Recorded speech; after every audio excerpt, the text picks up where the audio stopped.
The suite is silent. Floor-to-ceiling windows overlook a private medical campus somewhere outside Los Angeles. Tiger Woods sits in a leather chair, hands folded, staring at a folder on the mahogany table in front of him. Inside that folder are MRI scans, surgical blueprints, and a number that doesn't just represent cost, it represents a gamble. $50 million. Not for a guarantee. Not for a miracle. For a chance. Across from him, 3 of the world's leading orthopedic surgeons sit perfectly still. One of them leans forward, just slightly, and says the words Tiger has been waiting and dreading to hear. This is experimental. If it works, you could play again. If it doesn't. The sentence hangs in the air. Tiger doesn't blink. Outside, the sun dips below the horizon. Inside, a decision is being made that will define not just a comeback, but a legacy. This is not a story about golf. This is a story about a man who refuses to accept that his body has given up on him. And in 2026, the world is about to find out if his refusal was courage or denial. If you believe some battles are worth fighting no matter the cost, stay with us, because this story doesn't go where you think. And if this kind of storytelling moves you, subscribe. We're building something different here. Let's rewind. December 2024. Tiger Woods withdraws from the PNC Championship. Officially, it's listed as precautionary. Unofficially, people close to him say he could barely walk after 9 holes. His back, fused in 2017, has been deteriorating. His right ankle, reconstructed after the 2021 car crash, is held together by plates and hope. And his left knee, which has undergone 5 surgeries since 1994, is now bone on bone. For most athletes, this would be the end. For Tiger, it's a blueprint, because what the public doesn't know, what even his closest circle didn't know until March 2025, is that Tiger had already begun assembling a team. Not just any team. The kind of team you build when you're not interested in managing pain. You're interested in erasing it. Dr. Anish Mahajan. Orthopedic reconstruction specialist. Worked with Navy SEALs on experimental joint restoration. Dr. Elena Vasquez. Biomechanics engineer. Designed limb stabilization tech for Paralympic athletes. And Dr. Kenji Takahashi. Cellular regeneration researcher. Published work on cartilage regrowth that most surgeons called science fiction. Together, they pitched Tiger something the sports world had never seen, a full-body structural overhaul. Not one surgery. 7. Staged over 18 months. Using techniques that hadn't been FDA approved for athletes. Cost? $50 million, most of it out of pocket. Timeline? Aggressive. Success rate? Unknown. Tiger listened to the entire presentation in silence. Then he asked one question. Can I swing a club again? Dr. Mahajan didn't sugarcoat it. We don't know. But if you do nothing, the answer is definitely no. April 2025. Tiger checks into an undisclosed facility in Switzerland. No cameras. No social media. Just him, his team, and a surgical plan that reads like something out of a thriller.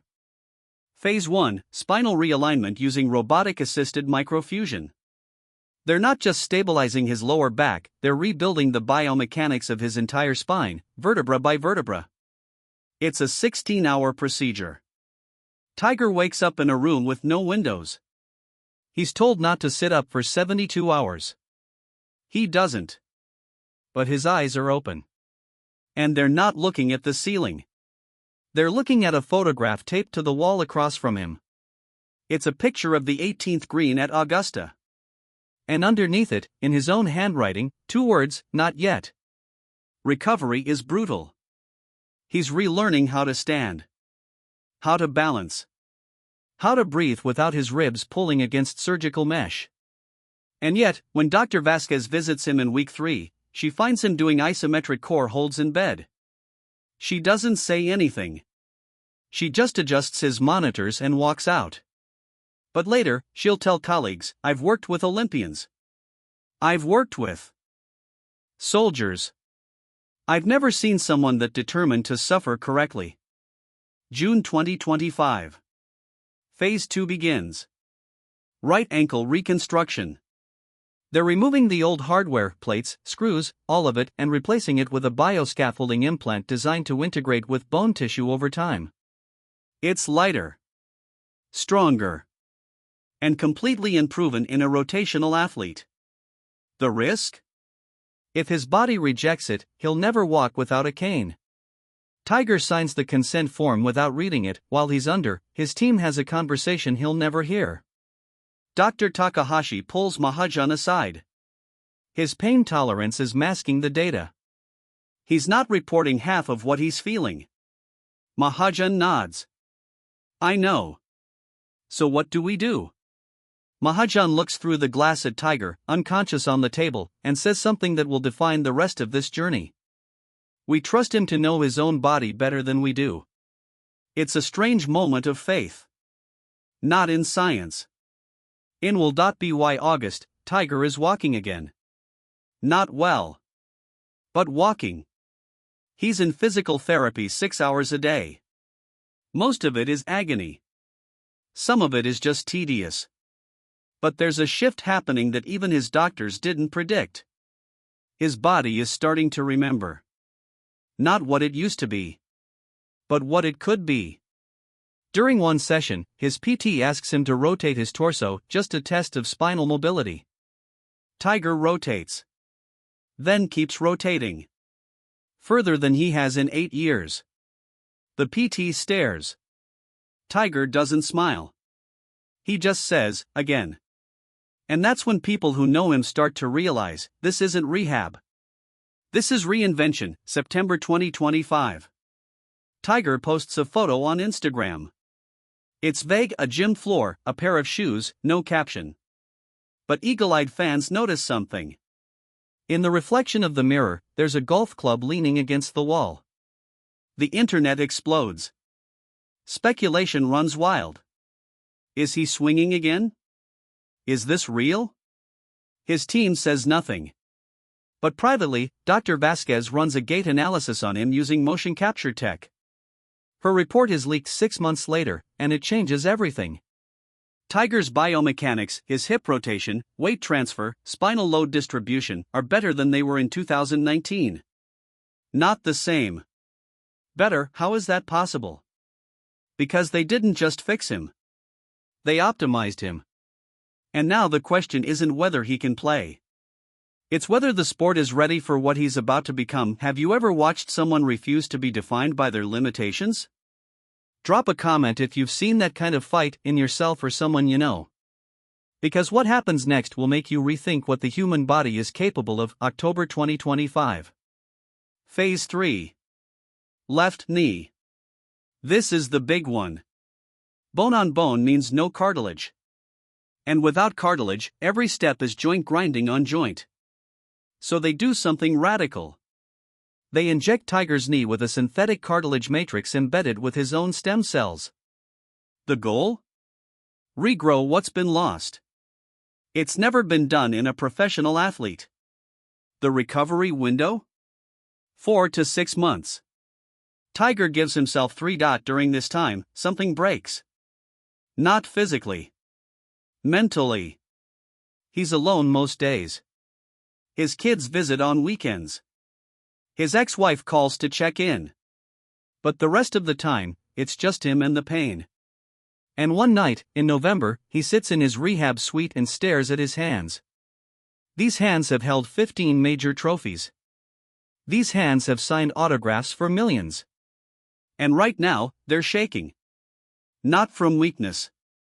From doubt. He calls his mother. The conversation lasts 11 minutes. No one knows what was said.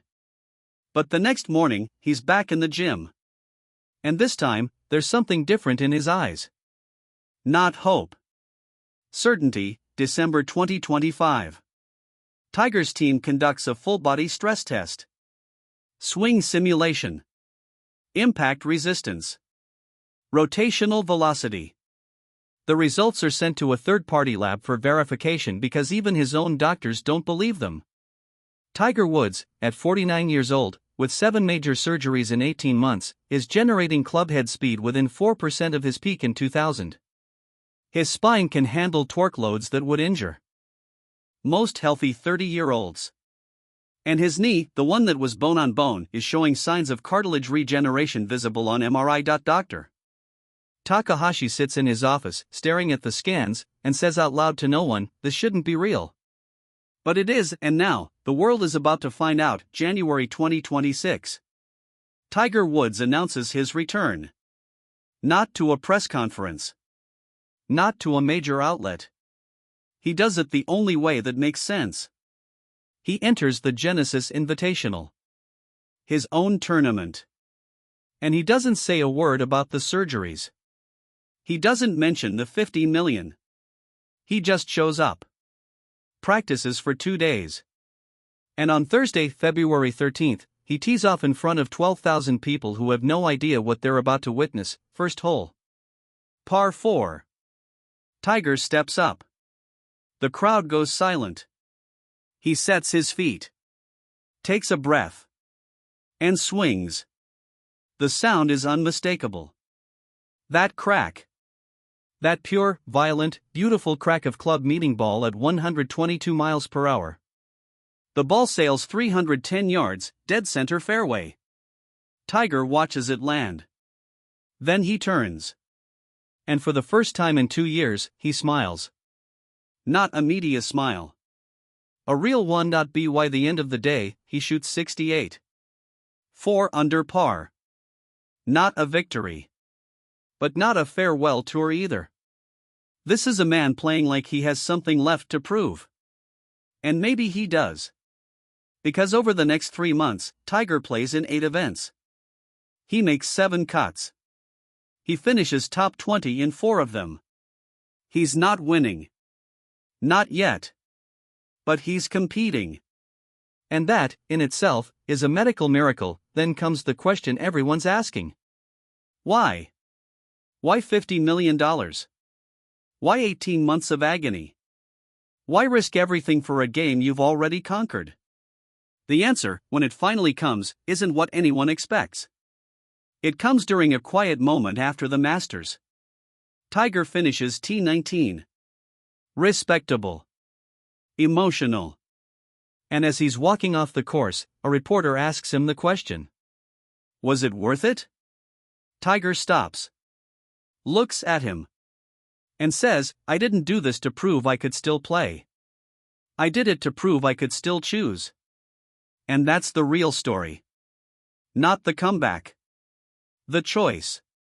Because for 2 years, Tiger's body made decisions for him. When he could walk. When he could sleep. When he could hold his kids. And all of this was about taking that power back. Not from age. Not from injury. From inevitability. If you've ever fought for the right to decide your own story, this one's for you. And if that kind of resilience means something to you, subscribe, because we're telling the stories other channels won't. So here's where we are. Tiger Woods is 50 years old. He's played a full season. He's healthy. He's not the Tiger of 2000. But he's something else. Something no one predicted. A cautionary tale that became a blueprint. A medical experiment that became a movement.